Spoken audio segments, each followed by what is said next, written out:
Megami Tensei is one of my all-time favorite video game series. It sits at the apex of the JRPG genre, alongside other all-time classic series like Final Fantasy and Dragon Quest. My lifelong infatuation with Megami Tensei began with the Persona spin-offs, and today we'll be taking a look at Persona 5 Royal. Does this expanded take on Persona 5 reach the same heights as its forebears, Persona 3 Portable and Persona 4 Golden? Let's find out. But first, don't forget to subscribe and click the bell icon to get notifications whenever I upload new videos. I've already got a few videos in the back catalog, including a review of the Megami Tensei / Fire Emblem crossover game Tokyo Mirage Sessions Sharp FE Encore on Nintendo Switch, so be sure to check that out. Now that that's out of the way, let's get started. This review and the related footage is based on a physical retail copy of the game for the PlayStation 4. Yeah! Victory!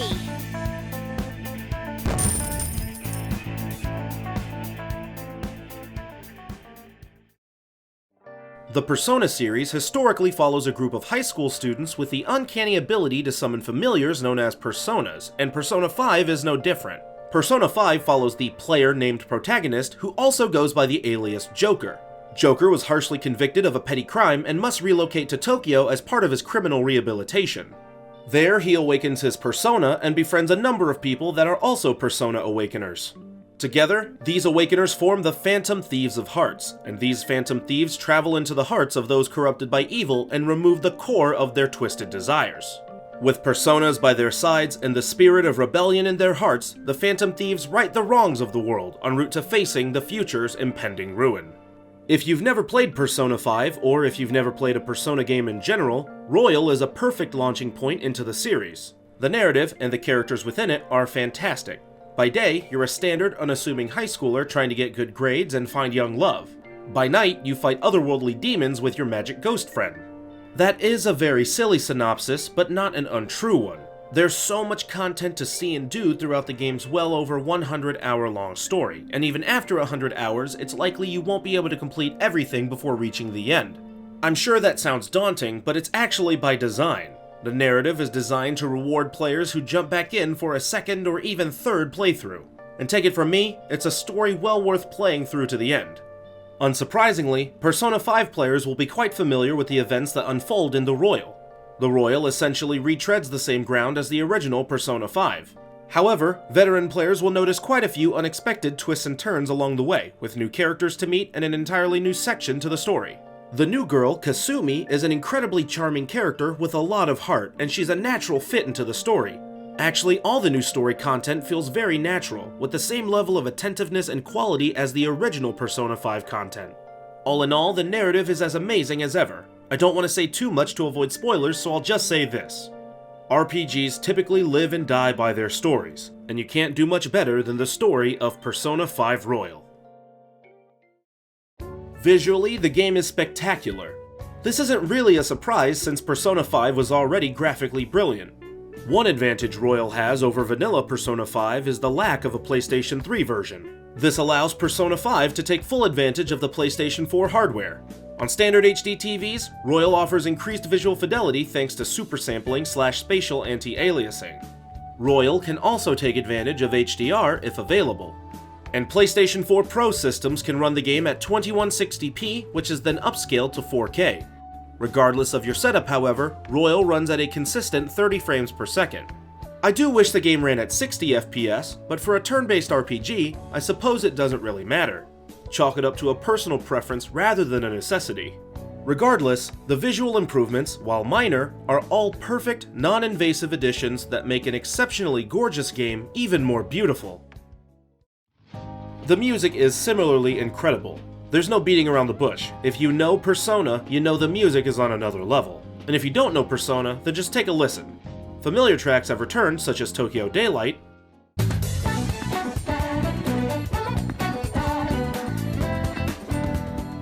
and there are new tracks that are equally fantastic.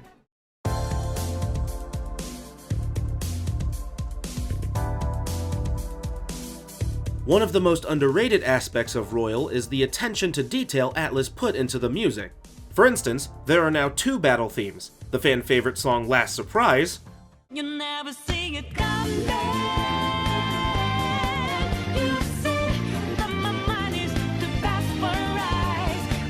and the new ambush theme, Takeover. Takeover, it's time to put you down. Makeover, nothing's gonna take away my life was over. Basically, Atlus went into the parts of the game with the greatest potential of musical repetition and remedied the issue, and it really pays off, especially on subsequent playthroughs.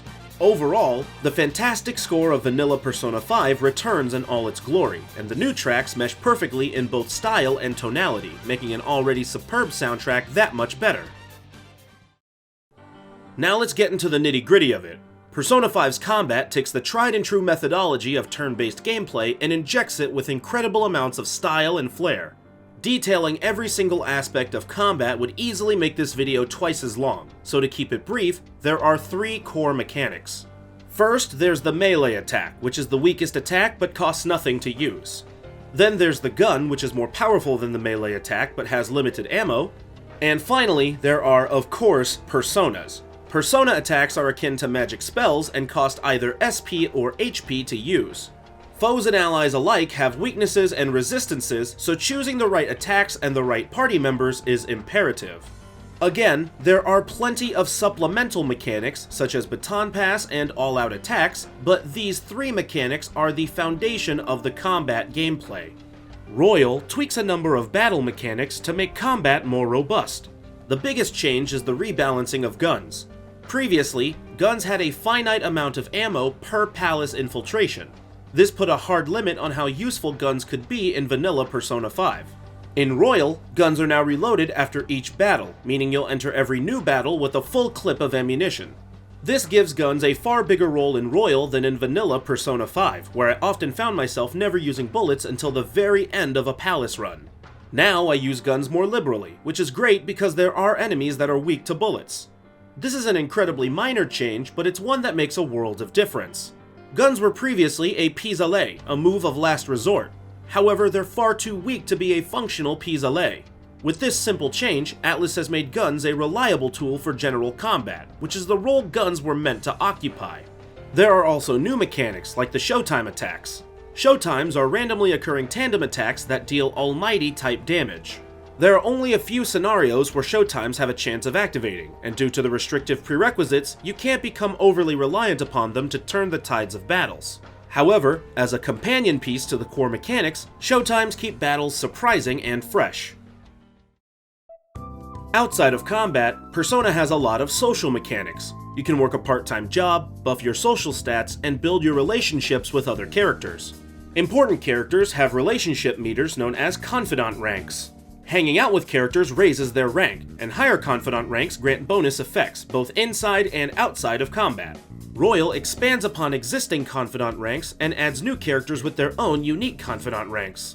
There's also an entirely new explorable area, Kichijoji. Kichijoji encompasses a number of activities including darts and billiards.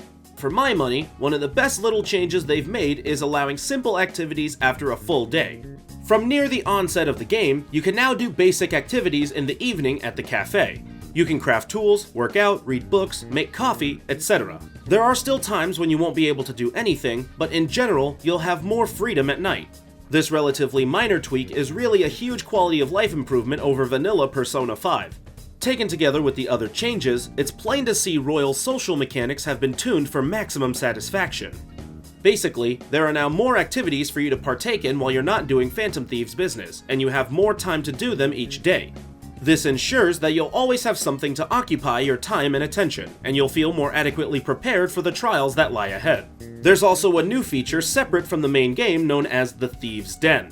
It serves as a glorified trophy room with built-in bonus features.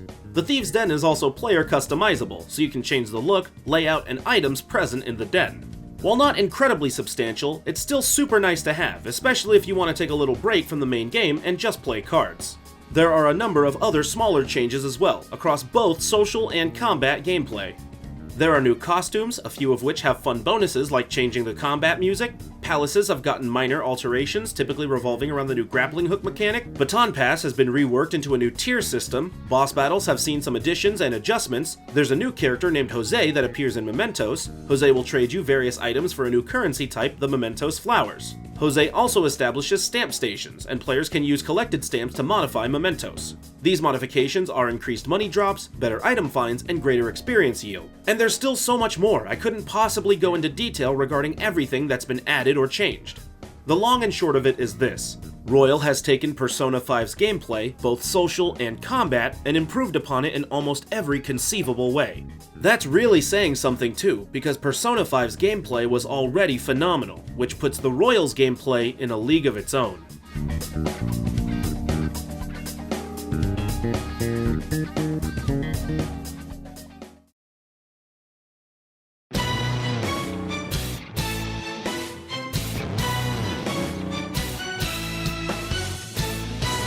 If you couldn't already tell, I absolutely adore Persona 5.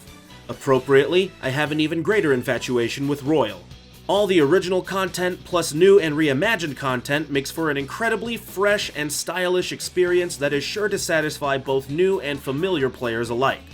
Royal takes an already incredible game and makes every step of the way even better, from the story to the music to the gameplay and beyond. This is easily the best RPG of the generation. Try to act surprised. Persona 5 Royal earns a definitive 10 out of 10. Don't forget to subscribe and click the bell icon to get updates whenever I post new content, and check out some of the other videos on screen, like my dedicated reviews and RPG playlists respectively. Thanks!